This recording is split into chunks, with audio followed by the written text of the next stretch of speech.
SpaceX announces another try at the Starship 13 launch. Skyroot Aerospace in India announces the first private orbital launch. It's all over the news this week. Also from India, a new sovereign tech fund was launched, and they've already made their first investment. We'll discuss that. The Space Force has tripled their contract ceiling due to increased demand, but the Government Accountability Office says they can't figure out what personnel they need for their own missions. The Space Force, that is. Astronauts just launched from Russia, and the Soyuz is sporting an energy drink ad on the outside of the capsule. Apparently, that's becoming a new tradition.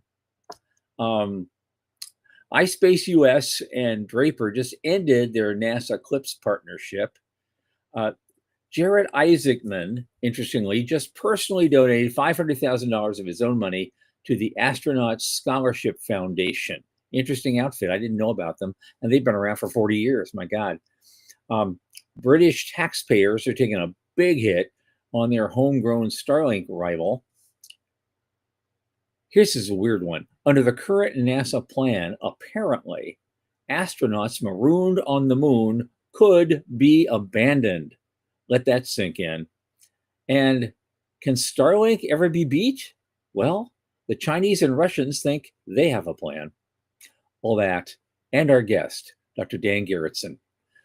From the news desk at the Center for Space Commerce and Finance, my name is Thomas Andrew Olson, and this is The Unknown Quantity.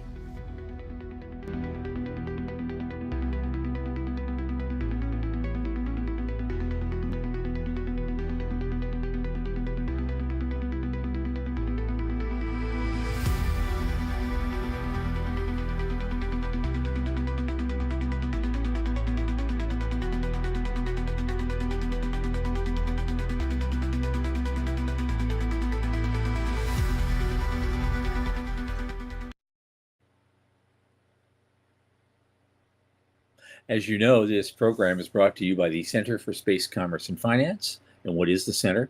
We champion and strengthen emerging space startups and space-adjacent enterprises worldwide through advisory, access, and advocacy.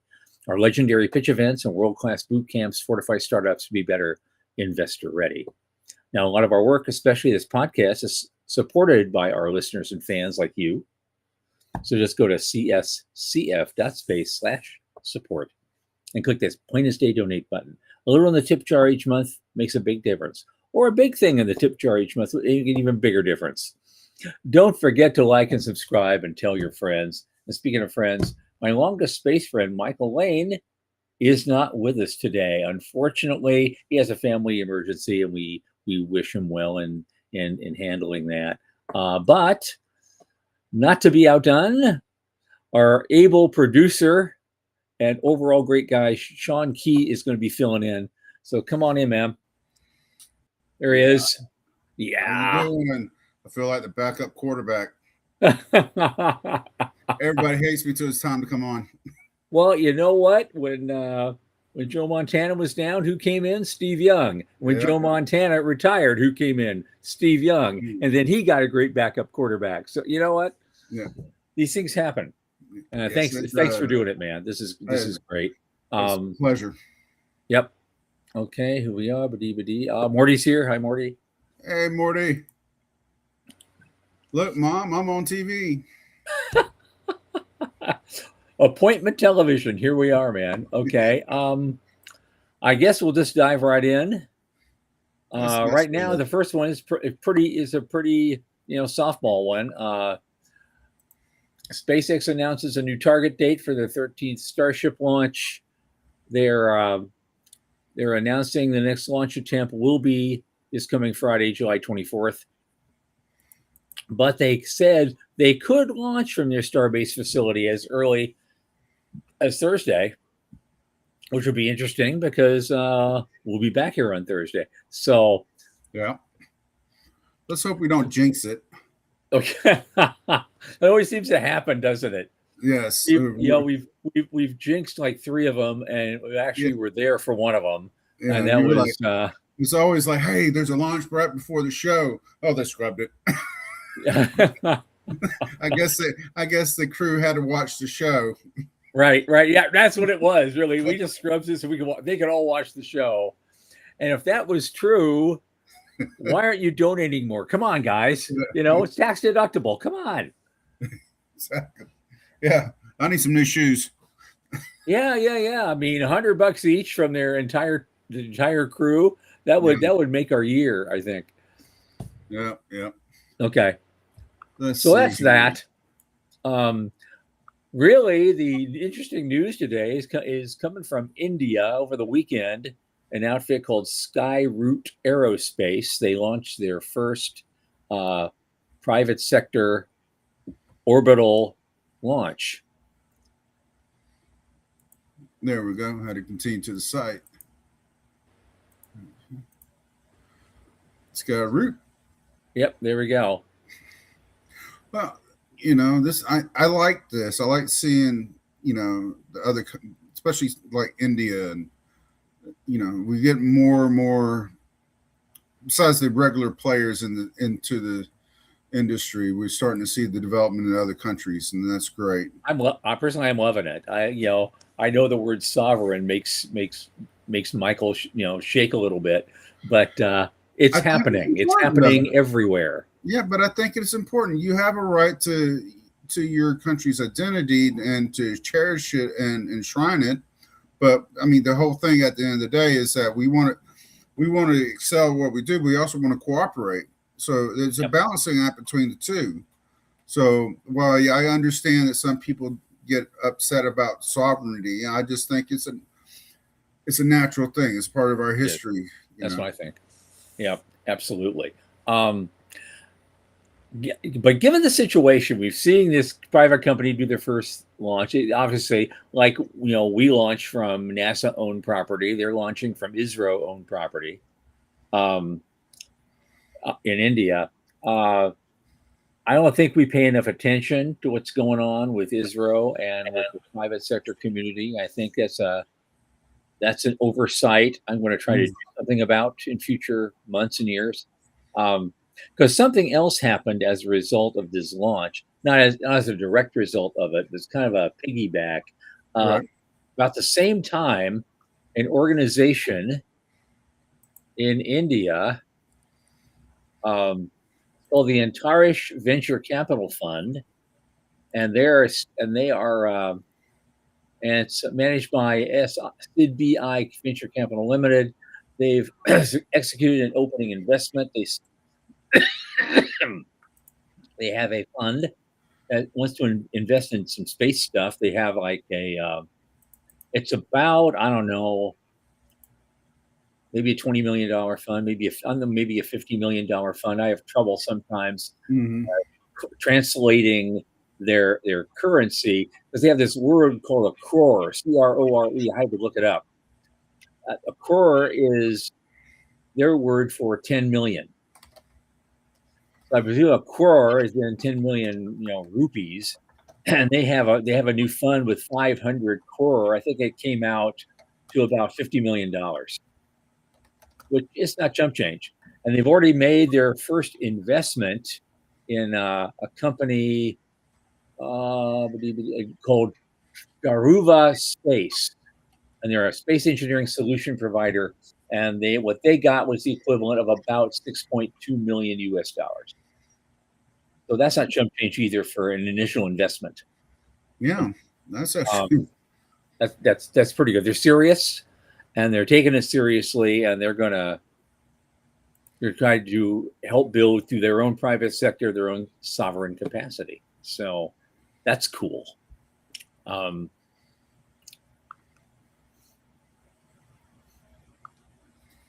Then we have two conflicting things. At first, the U.S. Space Force is I always hit that link by accident from Space News because they don't let you in unless you pay, but you can kind of get the gist at least. They had a ceiling of a major national security launch contract.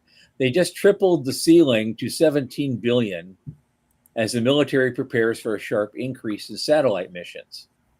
And that's significant, but all that money that's going into the Golden Dome, I'm sure had a lot to do with this. Right. And they got given a whole ton of money no matter what. And so they got to figure out how to spend it now effectively, which creates an interesting conundrum that I saw in a report from the Government Accountability Office that says Space Force can't figure out what personnel it needs for its missions.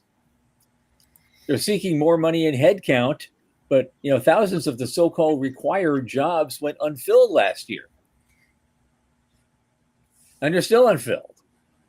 So they lack a solid methodology to track and use troops, civilian workers, contractors, and probably a lot of other things.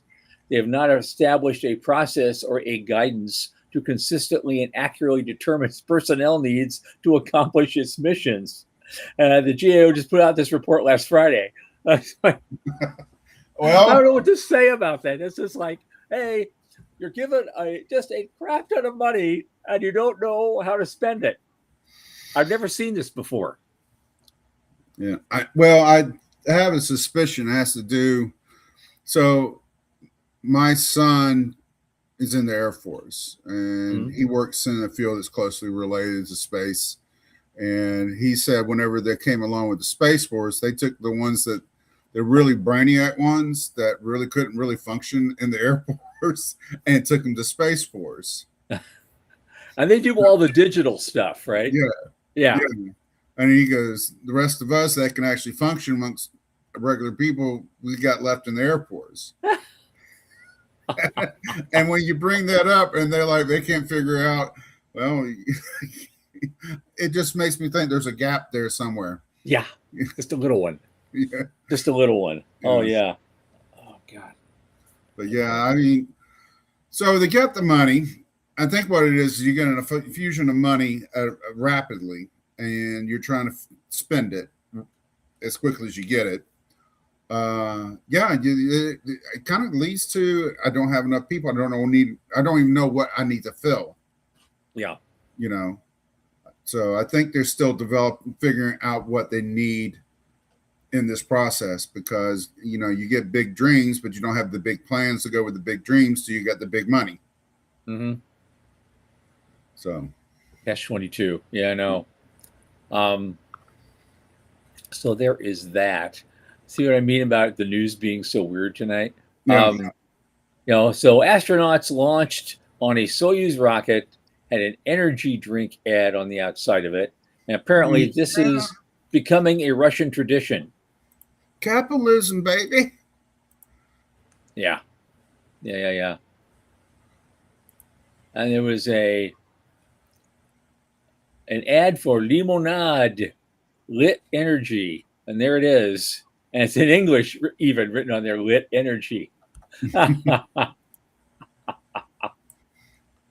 Really, there's some other stuff painted on the side of that thing too.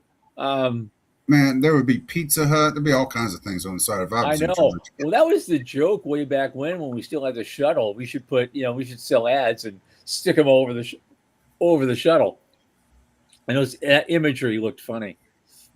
Oh yeah. Yeah, I've heard that before. Somebody had the idea. Was it a thing that somebody wanted to take on the side of the space station? I think the ISS. They wanted to do digital ads by just using a laser to print out, put the image of a logo or something on there. It was years and years ago. I don't remember. I was adjacent to the industry. I wasn't in the industry, so, but right. I heard of it, and I just like, well, that's wild. That would be wild, but it's one way to make it commercial. Yeah. Okay, well, that's what they're doing. Okay, now here's an interesting thing. I think it's just because a lot of the clip stuff has kind of been put on hold for a while, right? In certain ways.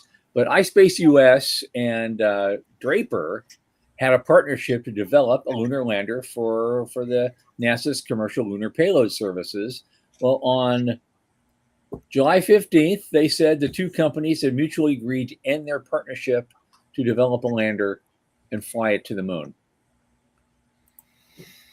And I don't know if that's a result of them not getting along or the shift in NASA's policy of late.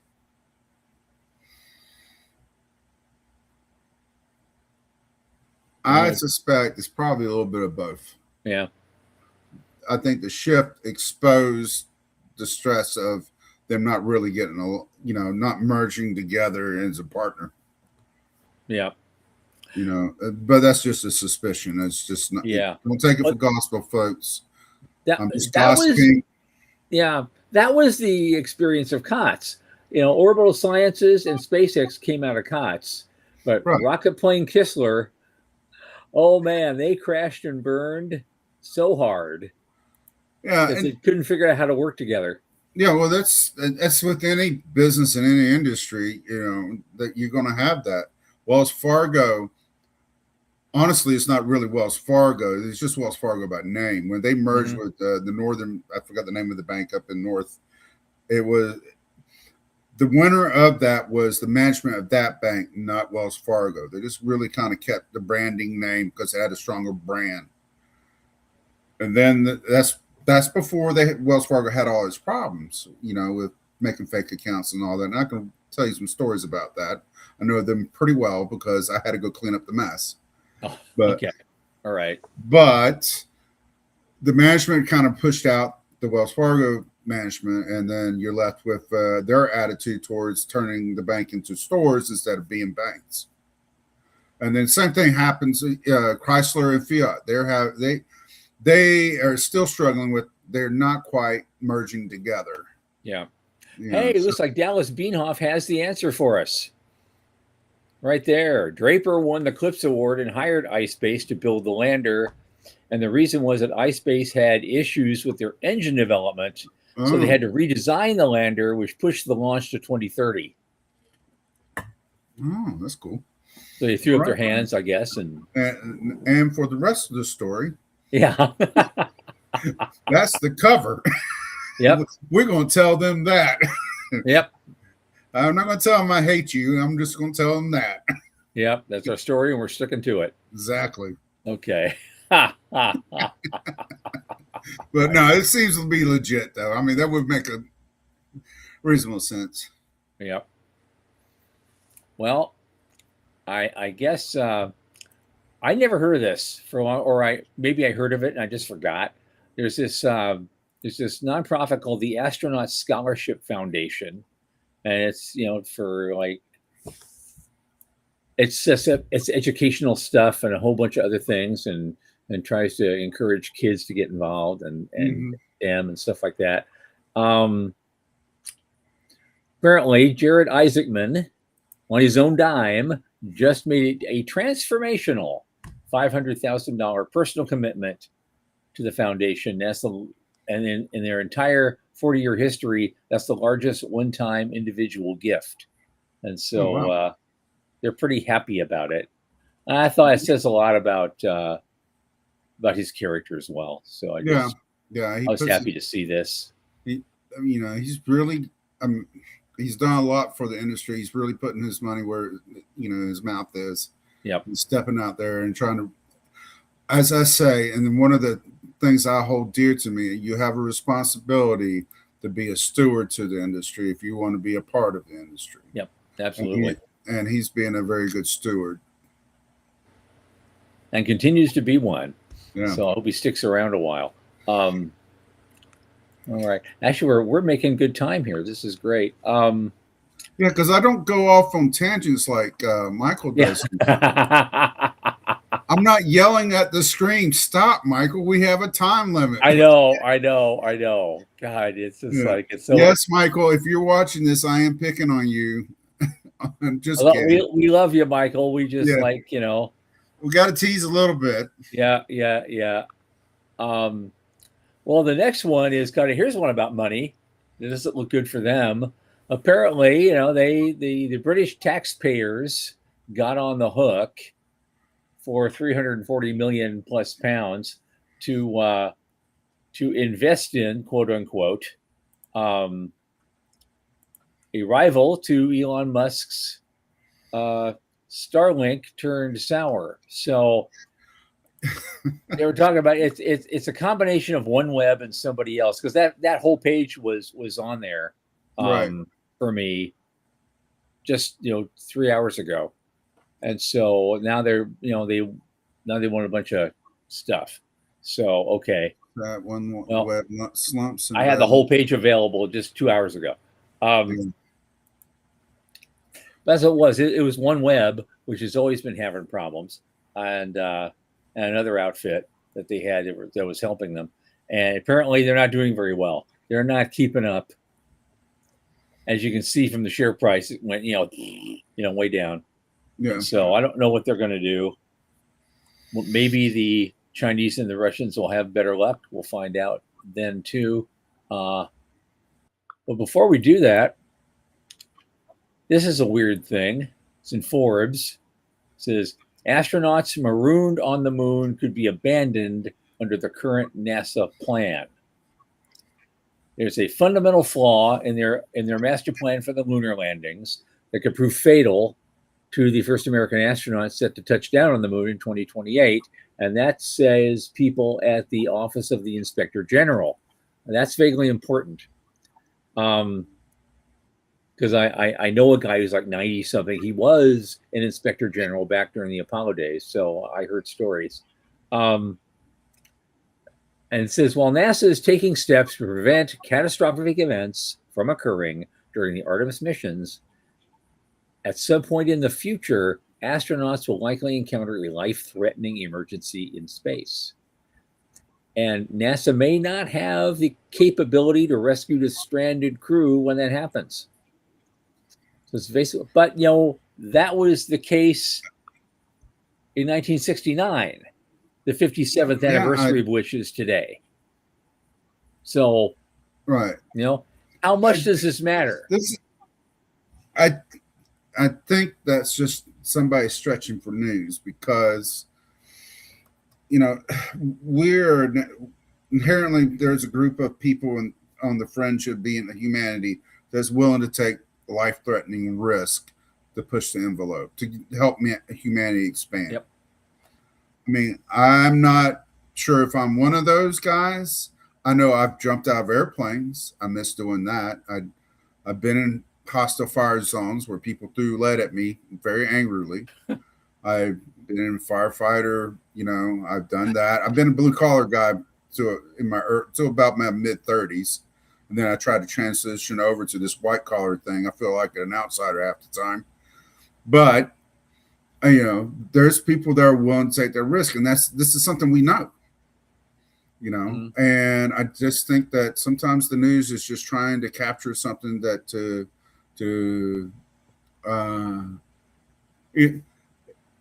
how would you set up a rescue mission for the first attempt to get there? Yeah. And like Dal said, is a lot of what ifing. Right. The inability to leave the moon story. There's a lot of what. We had the same what ifing back then. Just no one remembers it. Yeah. I mean, I could come up scenarios. We can just sit here to a month of Sundays and still not cover all the possible scenarios. So. But somehow we punch through all that and do it anyway. Yeah, we do. We take those chances. I mean, there is a point where you have to take a calculated risk, and whether it's a simple thing for just everyday life, like do I do this or do I do that? I don't know. I'm just going to do this and figure it out. It's kind of what we're doing here on a major scale of humankind. Yeah. Well, Dallas is saying now maybe you can run for senator in Maine. I don't want you leaving Florida, man. Forget it. No. Not going to happen. It is too cold in Maine. Yeah. I don't care for politics. My mother asked me why I didn't run for politics because, here's a little unknown fact is that my great grandfather on my dad's side, which would be my grandmother's grandfather, was Governor Cone of Florida. Okay.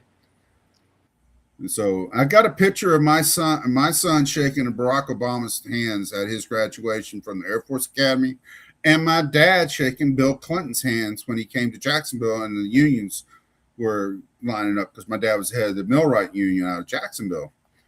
And I got to find a president to shake hands with, but that's the extent of my political ambition. And I told my mom, I said, there's no way I could be a politician because I would throw hands. Yep.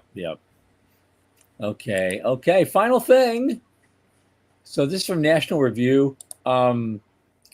Apparently, China and Russia are trying to work together to figure out a plan to limit Elon Musk's Starlink just a little bit.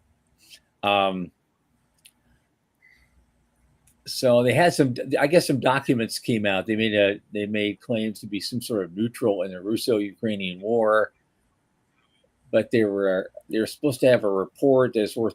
He relates it. According to research, a well-thought of Latvia-based investigative website, China and Russia are working on a joint plan to kill Starlink. They're trying to gain an advantage and get ahead. This is the launch of space warfare right here. Yep, it really is. It really is. They're satellite. Well, also they're saying the satellite density raises the risk of collisions in low orbit. Well, that's true. Yep. But I mean, they're actively trying to interrupt operations in space for commercial operations in space for their gain. That's basically space warfare, essentially. Yep. At the start of it. So what they want to do is they want to make their own requests in the international body. They would jointly file for critical frequency bands and orbital slots to try to obstruct future deployment from Starlink. And they can going through so they can and of course Google's DeepMind CEO said he had a proposal for a new international watchdog that would do rigorous tests and reviews of cutting-edge AI models before release.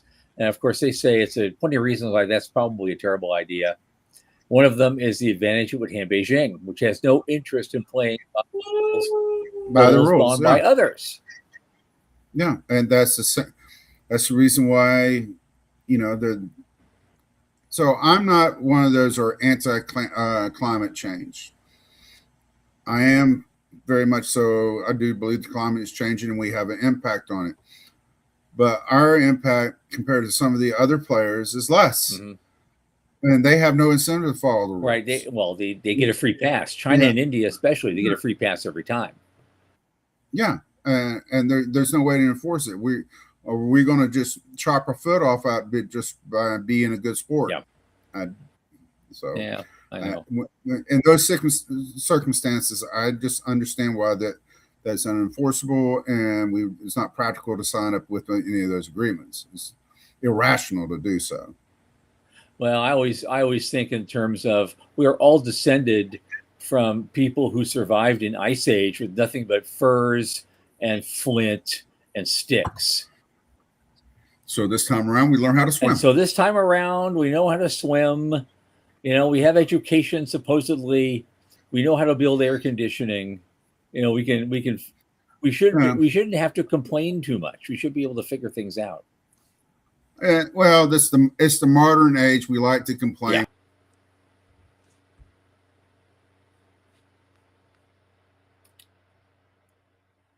Yeah. I just lost you, Sean. Is it me or you?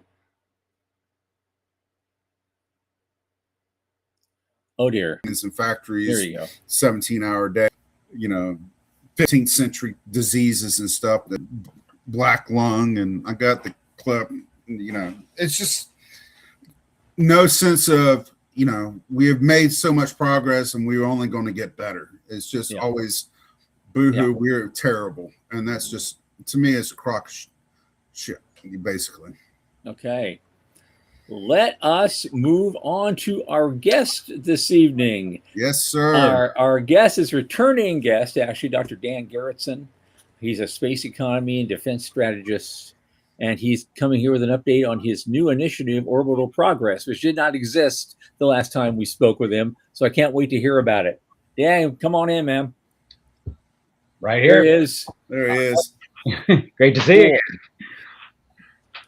Okay, let's start with the easy part. Could do the softball one first. Just take a minute or two and tell us a little bit. Remind everybody of your background and how you got here and what gets you up in the morning. Sounds good. Yeah, so background, been excited about space probably most of my life. But that manifested by getting a PhD early on in astrophysics. And then, sort of working in that. And then early 2000s, actually had the opportunity to go into the DC area and actually join something called the Science and Technology Policy Institute, where I led the space portfolio under the Institute for Defense Analysis. And that was around the time that SpaceX was getting going, that there was a lot of questions about US space launch capability. And so really got deeply involved as SpaceX was starting to get underway, trying to sort of make the case for some investment. Ultimately, that led to the COTS program. So this is about the 2004, 2006 timeframe. Working with them, did a lot of work on P&T strategy, position, navigation, and timing. And a ton of related stuff, launch propulsion. But one of the big takeaways from that for me, so I after I left academia, I actually ended up in the consulting world, McKinsey and Company, for a few years before I did the space work. So came in with that very sort of business-oriented approach and or capitalism, as Sean mentioned earlier. And so it was really looking at what was going on and the potential for building markets. And that was what I thought was really interesting about Elon's approach at the time with SpaceX, trying to really think about how do we restructure how we think about paying for space assets rather than doing it on a cost plus kind of basis or regular, essentially licensed technology for, or I should say, building up technology by the primes and so forth. It's like, how do we bring this as a fixed price kind of capability? And of course, that led to the COTS program, and everybody at that time was saying how he was going to fail. I remember multiple meetings with primes and such. He has no idea what he's doing. He's going to fail. Well, obviously that didn't happen. But that I think really led to a lot of interesting transformation, and that's of course where we are with space launch capabilities ramping up rapidly, them dominating a lot of the launch capabilities. And I think it's a lot of the mindset they brought along the way. I think where we are now is very similar to that. And so been watching a lot about what's been going on in terms of the formation of markets. How do we really get to a real capitalism in space kind of mindset? So over the last few years, been really working a lot more on kind of thinking about the whole sort of merging that sort of business mentality in. And so we launched Orbital Progress a couple of months ago. Spent the last couple of months really setting up a lot of the institutional infrastructure for that, but all about really stimulating and driving that market mentality. Capitalism in space. Good. Here's the thing. You mentioned this. You did a post this morning, which I responded to, and you thanks for posting that. You gave us a plug. Of course. But what you mentioned basically is still to this day, most of that commercial launch and everything else we're doing is all government driven. Government purchase orders. That's what's driving most of it. Billions and billions that are being spent every year. But you said actual true private on private work only amounts to about $6 billion of that total. Well, let me edit that just a little bit. Okay. So if you look at the growth of the space economy over 2015 to 2025, so about that 10-year stretch, the growth about 70 billion in growth in the kind of the space economy, and there's different ways of measuring that. We can get into that, of course. Sure. But there's about 70 billion in growth in terms of stuff that was driving space sustaining activity, and by that I mean revenues going into building the satellites, building the ground infrastructure, building the launch vehicles, and all the capabilities that ultimately drive revenue from direct space applications. So 70 billion in growth. 90% of that was government, it's about 64 billion or so, but only 6 billion was commercial activity. So B2B as opposed to G2B, I guess. Exactly, right? Exactly. Okay. So yeah. So you've formed this organization to fix that? To really try to figure out how do we continue to stimulate the growth. I don't necessarily want to limit government growth here. Government funding is driving a lot, and of course we've seen a huge surge. We've got the space race to the moon driving a lot of activity by both NASA, China, et cetera. The Europeans trying to get in on the game. You talked about the launch in India earlier in the show. So lots of folks jumping in, lots of money going in. The concern is it's a lot driven by these missions, national security, exploration, so forth. Firm believer in capitalism, believe that the real thing that's going to drive long-term growth is if we could start to build markets on top of that. So the way I see it, government's going to fund a lot of the infrastructure, their own reasons. Not going to question that. I might actually, but there's a ton of rationale for that. Let's make sure that converts into market-sustaining activity that can really convert into value creation going forward. And SpaceX is a great example. I mentioned that it only grew $6 billion over that 10-year time frame. If it wasn't for SpaceX, there actually would have been a decline in the commercial revenue. Would have fallen. But if you look at it, what happened, it was big, essentially a turnover, even just the last couple of years, where that $6 billion, if it wasn't for Starlink, you wouldn't have seen even that growth. Well, and that's the thing about SpaceX is SpaceX takes the win out of the room because SpaceX is the win. Because when you take out the number of launches that the U.S. has completed, take SpaceX out of that equation, we are behind China.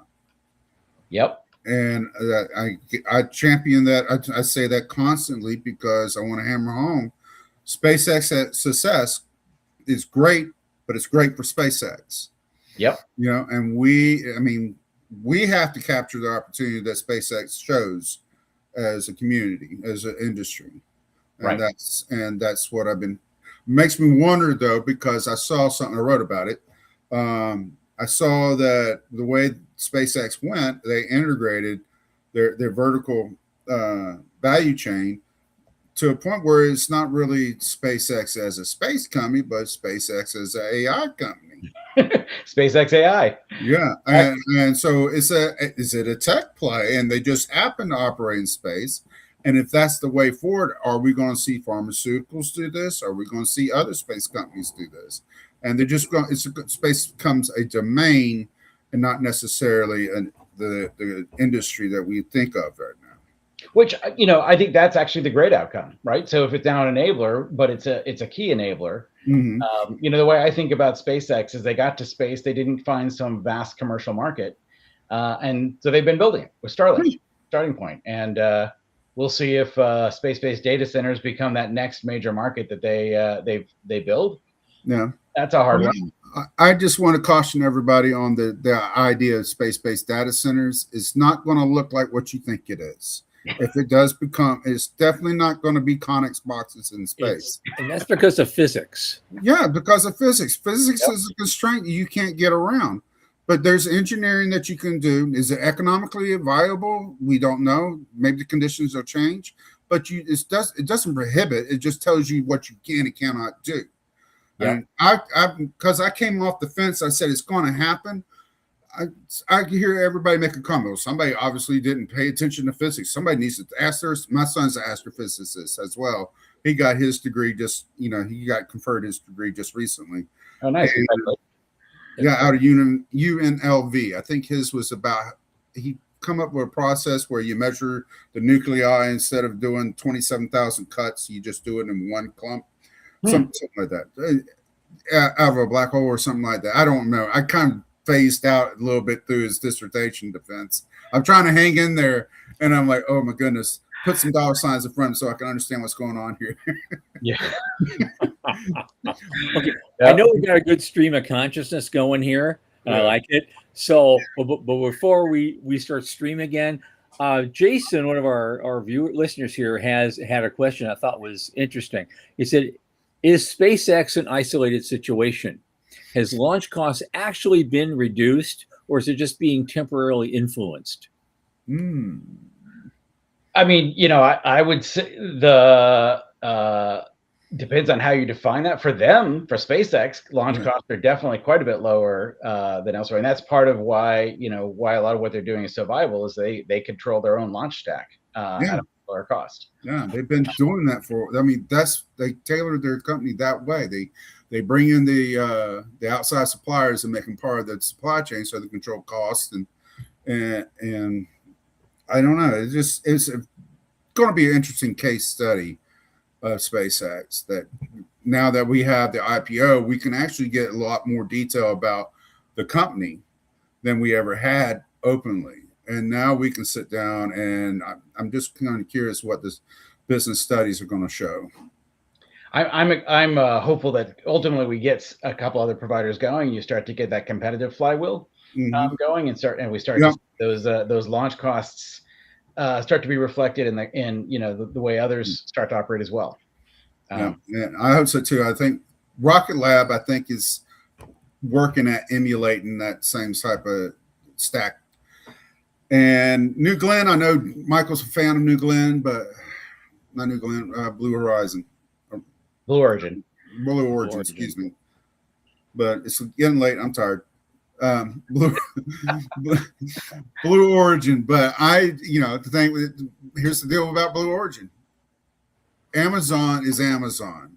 Blue Origin is a pet project. Yep. And where SpaceX wasn't a pet project, it was the project. That exactly. And they, they've done great things in terms of transforming it. I mean, they really have made it possible, with the transporter missions that opened up space for a lot of the smaller satellite plays. Heck, I'm aware of folks putting together the CubeSats in high schools. Yeah. So, and you're getting that talent. And that's what I think is ultimately, we've now had a bunch of new SpaceX millionaires and a few billionaires formed. They're going to be spreading out and bringing that thinking and expertise to other companies. Yeah. And I think we'll see a lot of evolution in that over time. And ultimately, there's a lot of what I'm hoping like Orbital Progress can do is a lot about sort of monitoring where these markets are forming. What are some of the signals that these are actually going to be real consumer-driven markets as opposed to simply government funding a new line of activity repeatedly, and doing that measurement and really sort of saying, how do we encourage that growth? How do we sort of make sure that both the buyers and the suppliers are structuring their activity to really drive that market growth as opposed to simply supporting the latest sort of government mission? So market's not mission, not capability. Exactly. So I like it. Yeah, I mean, I think it's brilliant. Tom, do you have a question? No, actually, I haven't been listening to you guys, but I when I'm seeing this, I'm just reminded of something we spoke about briefly before the show, which Sean mentioned, which was since you're set up as a nonprofit, you have a great incentive to do it right. That is exactly the idea. Yeah. So we're looking to get sort of sponsorship for different studies that we're doing. We're kind of raising the donations and exactly that to keep us independent, so that we're not getting into that advocacy role, but much more saying, let's be hard nosed about what's really forming here. Yep. I think of an example like the CLDs, which is very timely. We've got the new draft RFP out from NASA on funding the CLD program, Commercial LEO Destinations. I'm assuming everybody knows that. But NASA publicly questioned earlier in the year this. We don't see really evidence of the markets forming, and of course the industry came back and said no, there really is. And so I would say the CLD RFP is an answer to that. Well, where are those forming? What are what are CLDs going to enable? The claims are things like manufacturing, pharmaceutical manufacturing, semiconductors, et cetera, tissue growth, and obviously tourism is often talked about there. Yeah.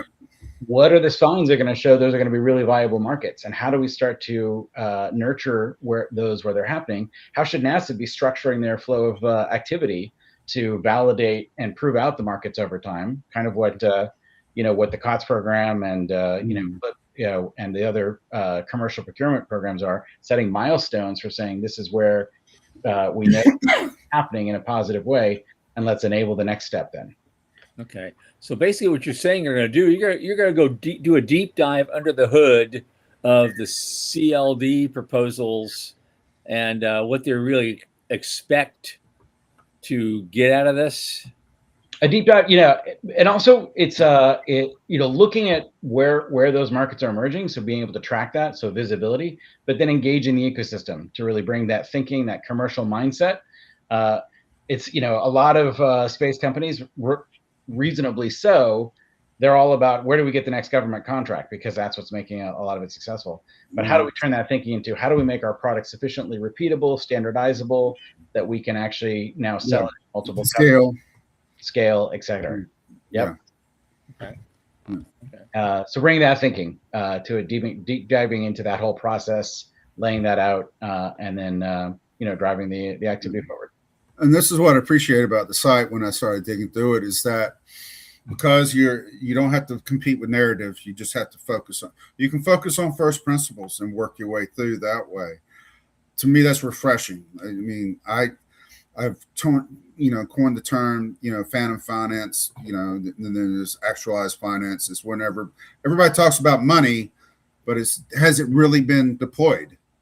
We're X amount of money, we're that amount of money, but has it been deployed? Have you deployed any money? Have you actualized any money? To me, that's the more interesting topic, because that's the more realistic topic, because it's the more accurate topic. I can tell you, I can have $10 million and tell you that I'm worth 200 million. And if somebody agrees with me, okay, that sounds great, but it's only good if I can get a bank that's convinced of it to lend me some money. But what really matters is the actual money I have, which is the $10 million that I can actually transfer. So, and this industry runs on that. Like it's I don't know the good analogy to, like it's laughing gas at the dentist. Yeah. Well, it's also a little bit, some of these people you talk to, we've had them on our show, and they sound like George Costanza. Yeah. It's like, it's the truth if you believe it. Yeah. Love it. Yep. So, sure, there's a lot of that drives a lot of investment, and obviously we've seen a lot of investment in the space economy from people with that kind of story. But what's real here? How do we turn this into something that's actually going to drive, hopefully, the opportunity for me to go into space and try out the space hotel kind of thing. But that depends on those costs continuing to come down, unless somebody throws $1 billion my way or so. But those costs continue to come down. A lot of the capabilities to accelerate that way. Yeah, I would like to check it out myself. As Dr. Doug Plata keeps telling me, stay healthy. Stay healthy. You can come along. So exercise, take your vitamins, lay off the beer. You should see the vitamins piled up over here. My God. All right. Yep. So what I do when I write with the investors in mind. But the one thing I keep on coming across is that there's a big mismatch with investment products and tools in the space industry, because a VC that's used to doing software launches and funding and financing or stepping into hardware, that's two different games. That's two different ball games. The timelines can be different depending on what they're building. And sometimes, and once the VC's timeline is over with and they have to close out that contract, what bag are you left with if you're an entrepreneur? So I think that's what's the interesting thing to me, is how is capital going to adjust and evolve to accommodate and help the industry mature. Yep. Yeah, and it's a bit of a flywheel at some point. So I've also been talking to folks in the insurance and credit market side of the industry, and right now it's very hard for them to figure out how to lend against an asset. I mean, you lend against a satellite. What's that satellite worth if the the guy that you're lending the money to goes bankrupt and you reinvest it? What are you going to do with it? How are you going to monetize that investment? So there's a lot that has to go into creating that repeatability and that the mechanisms that allow them to finance that. But if they do, credit is a lot cheaper source of money than equity. Yeah. They can and entrepreneurs can start to do more. And so it's getting those flywheels going and making that standardization, making this much more of a repeatable process that can really be lent against or otherwise drive the growth of the economy. We plan on having a guy for insurance in a week or two for space insurance. That's exclusively what that company does. Come on the show, which I'm excited to see. I've actually wrote about just a hypothetical financial bond or infrastructure bond for the space industry, as a way for these companies to raise some money. Because to help our viewers understand what the problem is that if you're building infrastructure, you're usually not going to get capital revenue coming in until after you built the infrastructure and start getting your first people. It's like a toll road. You don't get money till the first car goes through the toll booth, and you have to have it completed by then. So these companies are, coming along and investing like a VC does. They're expecting revenues at a certain time. That doesn't happen till the very end. So it's the reason why I say it's a mismatch. It's a mismatch of what the VC is expecting. That's the reason why you see between round C and D a drop off between companies that are trying to develop their technology to that point where they're ready to scale. There's only a few companies that are actually scaling. Right. And part of that's they're not delivering the value for the government contractors in some cases, or they're not finding the dual use consumer markets that they may have projected. And that's, again, part of the thinking we want to bring to the table is how do you start to identify those much more reliably and ideally sooner to really drive that growth. And I think part of the problem for that to develop, we have to really lock down mass, make it more reliable to bring stuff back and more safe and more, easily repeatable, bring our product, services, and people back from space. Yeah, well, I mean, many of the potential markets. I was seeing some commentary on some of the pharmaceutical manufacturing, semiconductor manufacturing. That down mass is critical to make those markets. And there's still regulatory barriers. Yeah. And so we just have to, we have to really look at reducing those at this point. Regulatory barriers and regulatory confusion. A lot of that. A lot of different agencies trying to figure out how do they work together. You may have followed the Varda example, whatever that was a year or two ago, where they had the satellite in orbit. You get the FAA and the range managers and all to agree on, the permissions to bring it back. Hi, Veronica. Hi, Veronica. I want to circle back really quickly. I had something when you're talking about bankruptcy. Usually, on terrestrial businesses, they go bankrupt. The senior investors usually have the preferred shares, and they end up getting the assets. And what they do in 98% of the cases is just sell off the assets piece by piece, so they can claw back a little bit of their original investment. What happens with a space asset like that? It's not going to be that easy, I would think, especially if it's a commercial space station or an AI thing that's they just couldn't make a go of it, but it's still hardware that's sitting up there. And so what happens in that case? It's not so easy. Which is exactly why you don't have those insurance and credit markets really formed at all in the space sector yet. That's the sort of thing is like when a guy goes bankrupt, you got to have some residual value for the credit markets to be able to price appropriately. That's why a lot of guys I know ended up using a captive. They got away with some of it by bringing in a captive. Bringing assets captive. Which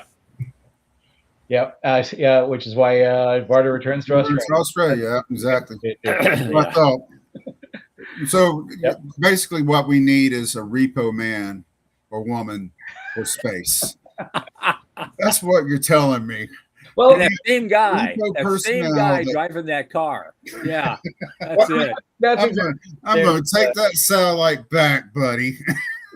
Tracy Walter up there driving that car. Repo man's life always intense. Modularity, so you can take advantage of the all the cost that was used to put up a solar panel and replace out the electronics. You have a new system. All sorts of things need to start to come into play here to make this work. Yeah. That would be a great follow-on, though, because that movie that came out of China or someplace, or maybe Taiwan a few years ago, called Space Sweepers. It was actually quite funny and quite popular. They made some money, and maybe the follow-on would be Space Repo Men or something. That's what we need to see now. Yeah. Well, Tom, we got about 5 minutes left. You want to ask our final?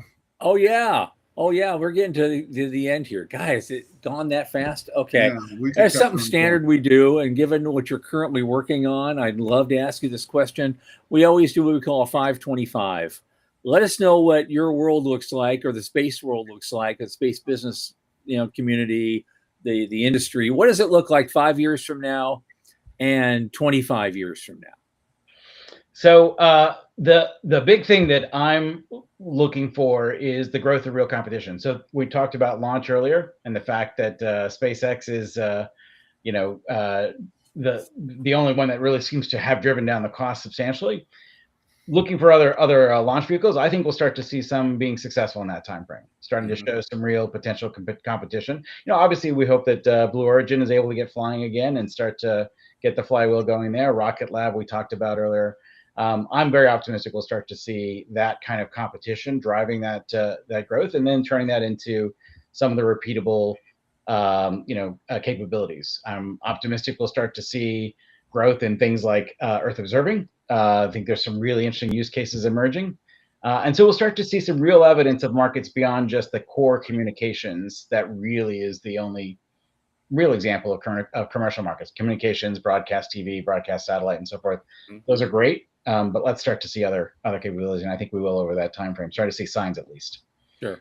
So 25 years out, I think I would be I'm optimistic we'll start to see real economic activity, not just the signs of it that we'll see in 5 years with the launch turning to drive other things, but we'll start to see a much broader set of industries really playing a bigger role, more markets coming into focus and driving some of that growth.